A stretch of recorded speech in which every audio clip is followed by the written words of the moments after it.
이 시간 야고보서 1장 9절에서 11절 말씀을 통해서 지혜로운 자랑이라고 하는 제목으로 말씀 나눌 때 하나님께서 우리에게 은혜 주시기를 바랍니다.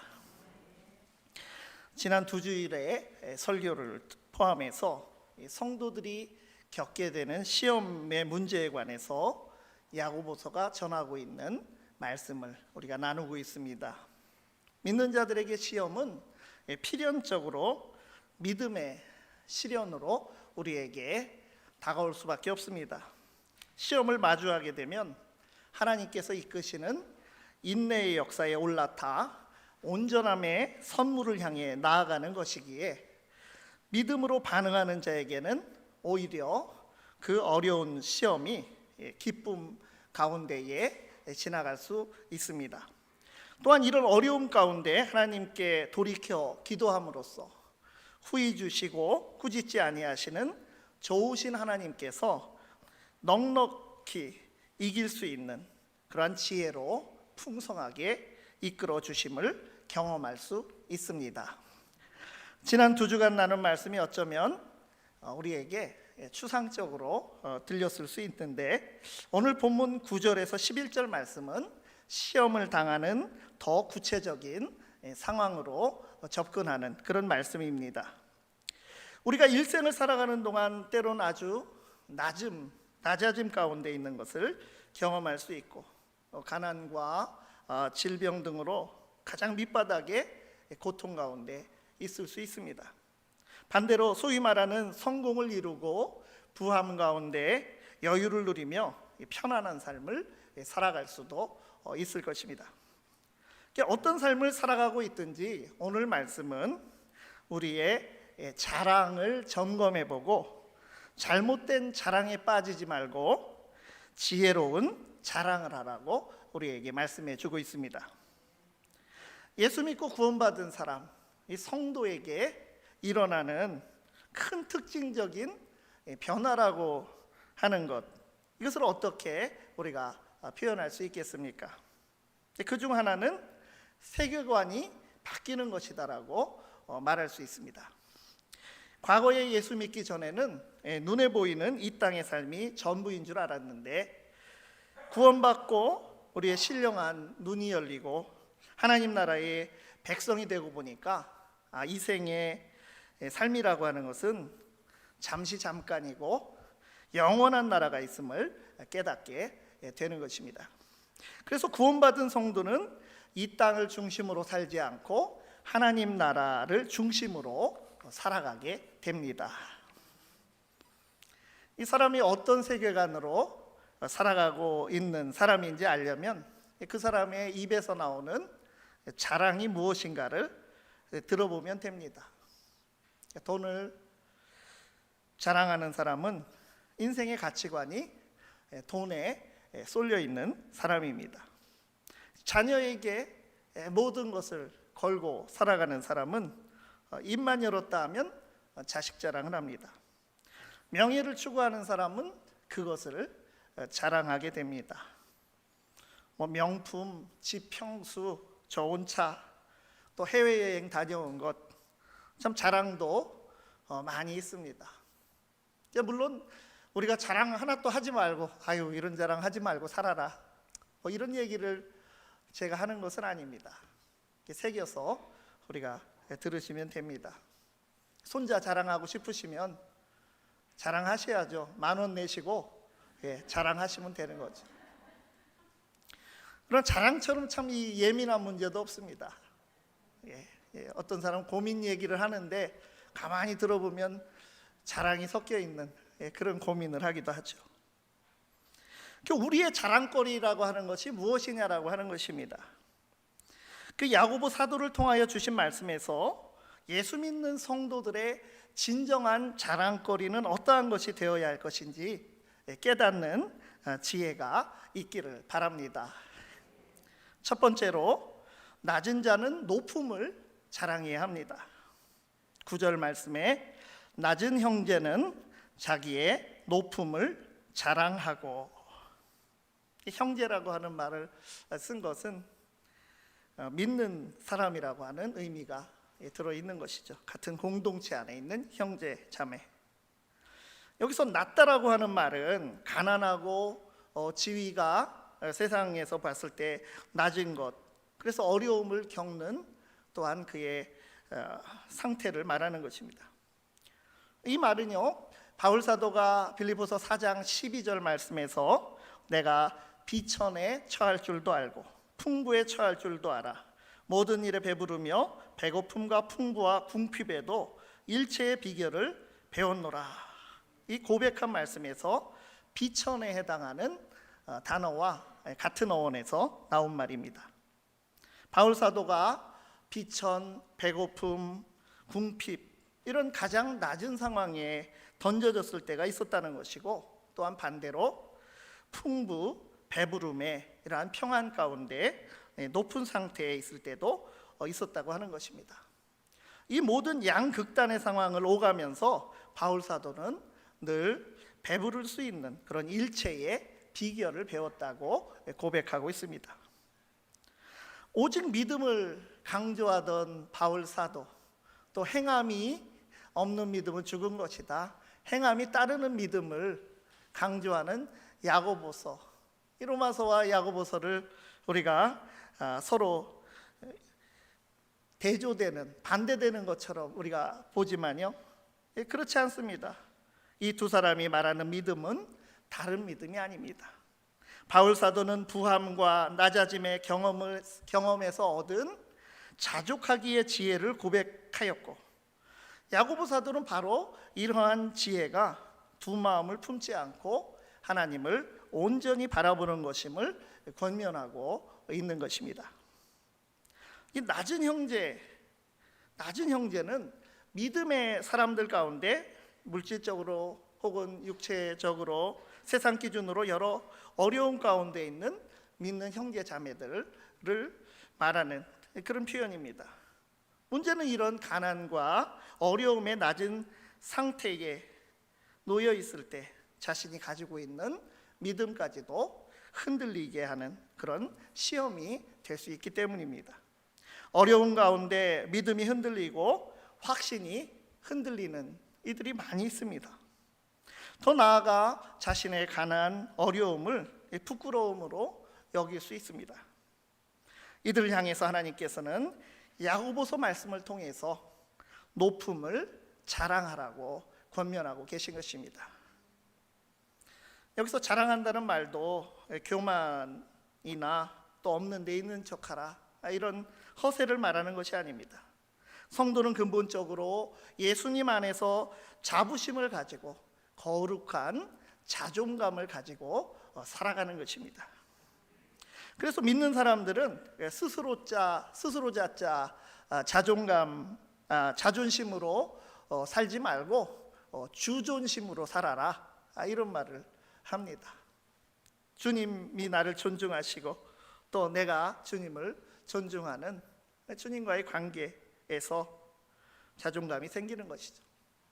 우리가 예수님 안에서 구원받은 성도라고 항상 모든 일이 잘 풀리고 또 어려움이 없는 것은 아닙니다. 때로는 높은 위치에 올라갈 때도 있고 낮은 위치로 내려갈 때도 있습니다. 경제적으로 넉넉할 때도 있고 가난하고 궁핍하고 곤란을 겪는 때도 있습니다. 건강할 때도 있고 우리가 병이 들어서 아플 때도 있습니다. 그것은 예수를 믿든지 안 믿든지 상관없이 풍랑이 있는 바다와 같은 그런 인생을 살아가는 모든 사람들이 겪는 이 공통된 특징입니다. 타락한 세상에 악이 존재하고 있고 그 안에서 인생들이 피할 수 없는 그런 죽음의 전조 증상들이 바로 고난의 모습으로 우리에게 닥쳐오는 것입니다. 문제는 예수를 믿는 성도가 어떤 지혜로 이것을 대응하고 있는가라고 하는 것입니다. 야고보서를 통해 주신 하나님의 말씀은 세상에서 낮은 자로 살아가면서 시험을 겪고 있는 야고보서의 공동체 성도들에게 높음을 자랑하라고 말씀하였습니다. 성도에게 높음이라고 하는 것이 무엇이길래 그것을 자랑하라고 하는 것입니까? 이 말씀에서 높음이란 그리스도로 말미암아 새로운 피조물이 된 것, 예수 그리스도로 말미암아 하나님의 자녀가 되어 있는 것, 그러한 영적 신분을 말하고 있는 것입니다. 우리가 예수님의 십자가의 보혈로 구원받고 하나님의 자녀가 되었다고 하는 사실, 죄로 인하여 빠진 죽음과 멸망의 구덩이에서 들어 올려져 높임을 받았다고 하는 것을 말하는 것입니다. 이 땅에서 끝나지 않는 저 영원한 하나님 나라의 시민권자가 되었음을 자랑하는 그러한 삶을 살아가라고 하는 것입니다. 성도가 비록 어려운 시련을 당하고 비천한 자리에 처해 있더라도 우리의 영적 위치, 이것을 알고 마음을 강하게 하고 담대히 해야 합니다.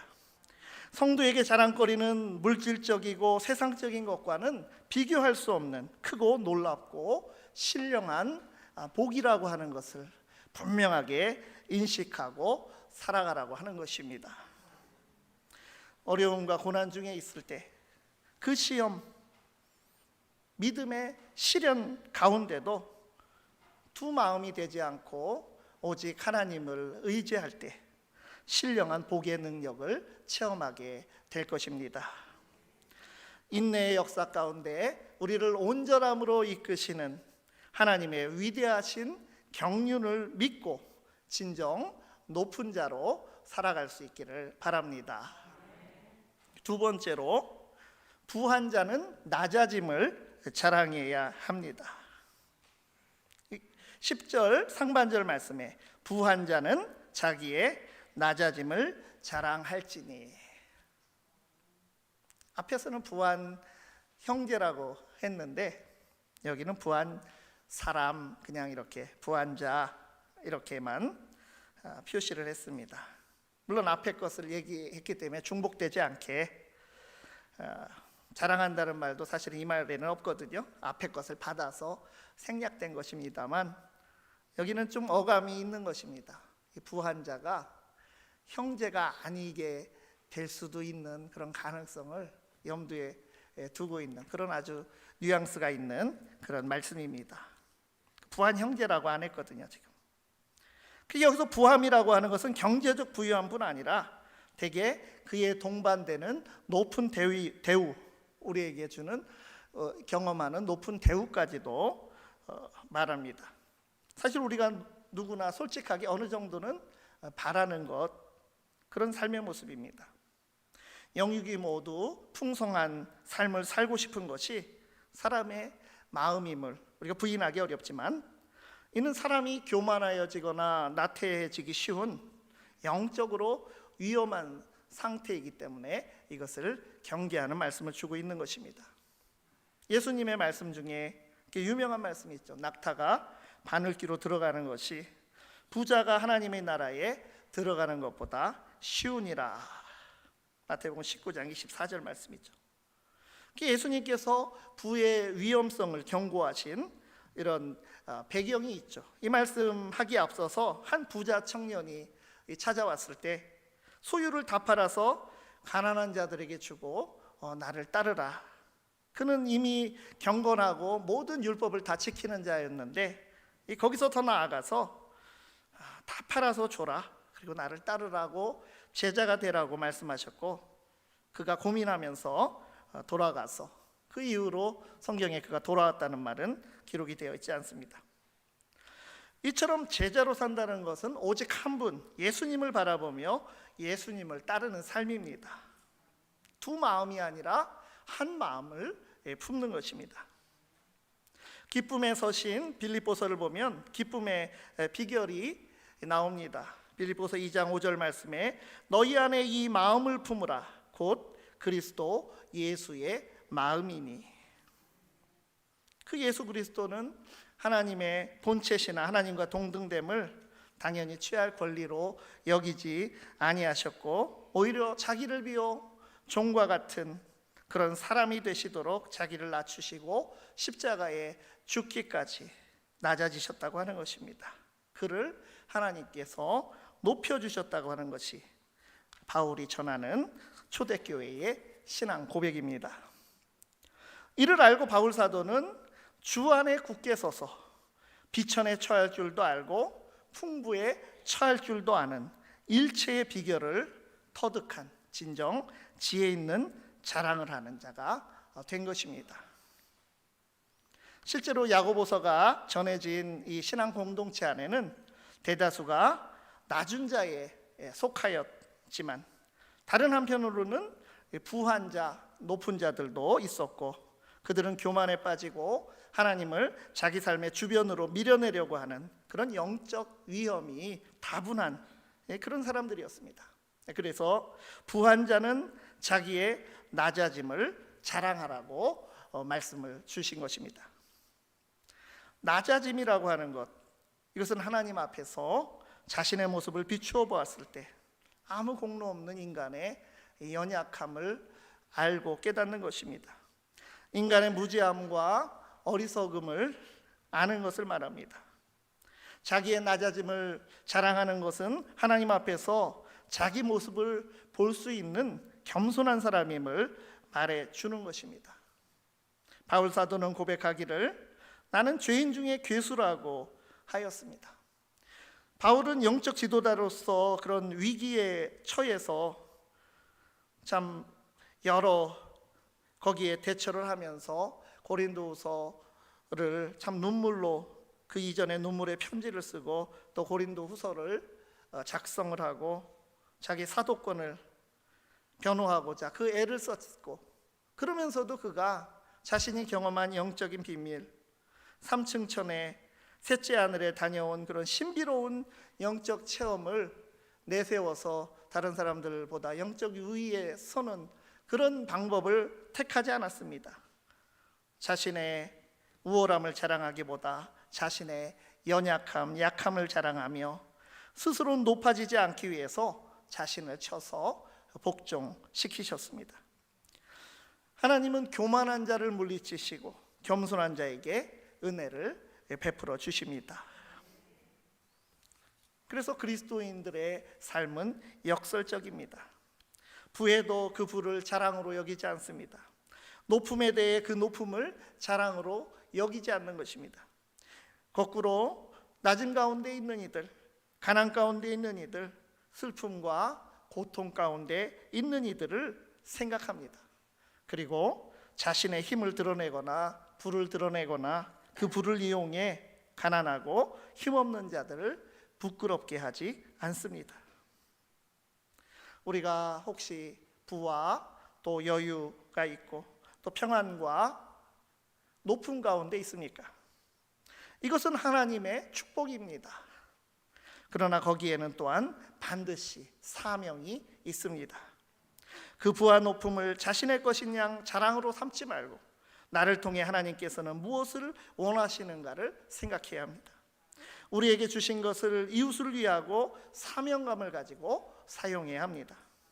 자신의 것으로 여기지 않고 하나님께서 주신 것으로 여기고 나누는 것이 겸손이고 낮아짐입니다. 하나님 앞에서 인간의 높음은 없습니다. 모두가 다 낮을 뿐입니다. 이 낮아짐을 자랑으로 여기시기를 바랍니다. 세 번째로 성도는 영원한 것을 자랑해야 합니다.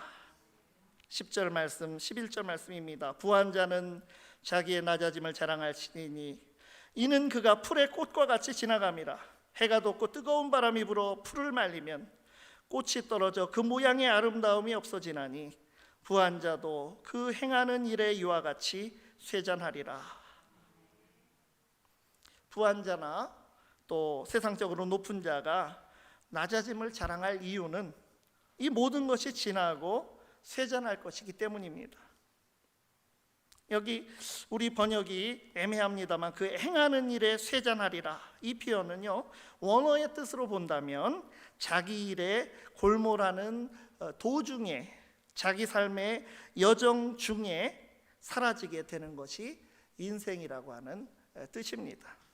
나그네처럼 왔다가 잠시 잠깐 살아가다가 부르시는 때에 조용히 사라지는 것이 인생입니다. 이 말씀의 풀이나 꽃 어디서 많이 본 듯합니다. 바로 이사야 40장 8절 말씀에서 나온 말입니다. 풀은 마르고 꽃은 시드나 우리 하나님의 말씀은 영원히 서리라 하라. 공중의 새를 먹이시고 들의 백합화를 입히시는 그 하나님께서는 그것들이 다 지나가고 사라져도 영원히 계시며 하나님의 말씀은 변하지 않고 영원히 남아 이루어지는 것입니다. 고린도후서 4장 18절 우리가 주목하는 것은 보이는 것이 아니요 보이지 않는 것이니 보이는 것은 잠깐이요 보이지 않는 것은 영원함이라. 성도는 눈에 보이는 세상 것을 추구할 것이 아니라 눈에 보이지 않는 영원한 것을 추구하는 사람입니다. 우리 각 사람이 누구입니까? 천국 백성, 천국의 가치로 사는 존재입니다. 그러므로 이 세상의 가치로 비교하며 살아가지 말아야 하는 것입니다. 세상의 가치로 세속적 잣대로 생각하며 그걸 가지고 비교하며 꿈을 잃어버리고 비전을 잃어버리고 그렇게 가치 없는 존재로 스스로 자존감을 내려놓지 말고 주님을 위한 위대한 부르심을 받는 자로서 주존감으로 살아가야 합니다. 비록 낮은 자리에 있더라도 우리가 꿈을 꾸고 기도하고 도전하기를 바랍니다. 우리는 지금 이 자체로 하나님 앞에 존귀한 존재이기 때문입니다. 또한 높음 가운데 있을 때 겸손하라고 했습니다. 해가 돋고 뜨거운 바람이 불면 풀은 마르고 꽃은 떨어집니다. 뜨거운 바람이 언제 또 어디서 어떻게 누구에게 불지 모릅니다. 이미 뜨거운 바람을 맞아보기도 하고 그 뜨거운 바람이 지금 불고 있는 분들도 있을 것입니다. 뜨거운 바람 앞에 모든 인간은 연약합니다. 언젠가는 쇠잔하고 사라질 것입니다. 성도는 영원한 나라를 바라보며 천국의 가치로 살아가야 합니다. 우리는 이 땅의 가치로 살아가는 존재들이 아닙니다. 세상에 많고 적음, 높고 낮음 이러한 가치로 사는 존재들이 아니라고 하는 것입니다. 이것은 이 세상을 사는 동안 하나님 나라를 위해 잠깐 주어지는 것입니다. 그것이 우리의 육신의 자랑이 되고 나의 자랑이 되어서는 안 됩니다. 잘못된 자랑을 붙들고 있지 말아야 합니다. 예수 안에서 이미 바뀐 자랑을 다시 세상을 보면서 도루묵이 되고 바꾸지 말아야 합니다. 이미 천국 복음, 밭에 감추인 보화를 발견한 사람으로서 예수 그리스도 안에서 이미 높아신 우리의 신분을 붙들어야 합니다. 세상은 잠깐이지만 천국은 영원합니다. 우리는 세상이 아니라 하나님 나라에 속한 사람들, 세상에서 우리가 낮은 위치에 있다고 치욕거리가 되지 못하고 세상에서 높은 위치에 있다고 그것이 자랑거리가 되지 못합니다. 영원한 하나님 나라가 우리의 자랑이 되는 지혜로 살아가며 그 나라를 위해 헌신할 수 있기를 바랍니다. 기도하겠습니다. 하나님 아버지, 성령 안에서 믿음을 통해 우리에게 풍성한 은혜를 주심에 감사드립니다. 모든 것이 주님의 뜻을 이루기 위한 일들이며 예수 안에 승리가 있음을 믿습니다. 스스로 만들어낸 것이 아니라 하나님의 살아있는 약속을 붙들게 하옵소서. 하나님께서 나를 위하여 원하시는 바를 이루어드리는 삶이 되게 하옵소서. 예수 그리스도의 이름으로 기도드리옵나이다. 아멘.